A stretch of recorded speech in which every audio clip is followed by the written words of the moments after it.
5 মিনিটেই কেটে ফেলুন প্রপার ওয়েতে স্লিভস। তো চলুন আজকে আমি আপনাদের হাতা কাটা দেখাবো, কিভাবে হাতা খুব সহজেই কাটতে হয়। ওপরের কাপড়গুলি অসমান ছিল, তাই আমি একটি সমান রেখা টেনে নিলাম, সরল রেখা। তারপরে আমাদের হাতার লম্বা যা থাকবে তার সাথে 1.5 ইঞ্চি যোগে একটা মার্কিং করলাম, সেম একই জায়গায় এদিকেও মার্কিং করলাম, ওটাকে জুড়ে দিতে হবে।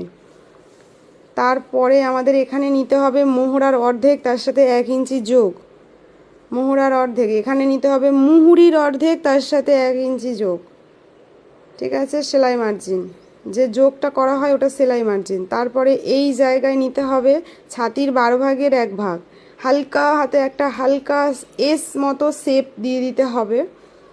ঠিক আছে, তারপরে এটিকে ঘুরিয়ে ঘুরিয়ে দেখতে হবে আমাদের এক্স্যাক্ট মোহরা কত, বাদবাকিটুকু আমাদের সেলাই মার্জিন।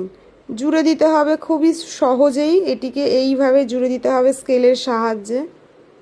আমাদের ড্রয়িং কমপ্লিট, এরপরে আমরা কাটিং করে নেব। দেখতে পাচ্ছেন কত তাড়াতাড়ি হয়ে গেল স্লিভস কাটতে, একদমই 1-1.5 মিনিট লাগে, খুব বেশি হলে 5 মিনিট লাগে, এর বেশি লাগে না। ঠিক আছে, স্লিভস কাটা হয়ে গেল। এরপরে আমাদের তালপাত শেপ কাটতে হবে। ঠিক 1 ইঞ্চি ভিতরের দিকে এইভাবে ফোল্ড করবেন, করার পরে যে কাপড়টা অসমান আছে ওইটা ড্রয়িং করে দিয়ে কেটে বাদ দিয়ে দিতে হবে। খুব ইজি ওয়েতে আমরা এইভাবে তালপাত শেপ কাটতে পারি। ঠিক আছে, তো এটা কাটিং করে নিচ্ছি। এই হয়ে গেল আমাদের তালপাত শেপ। ঠিক আছে, খুব সহজেই কেটে ফেলা হলো।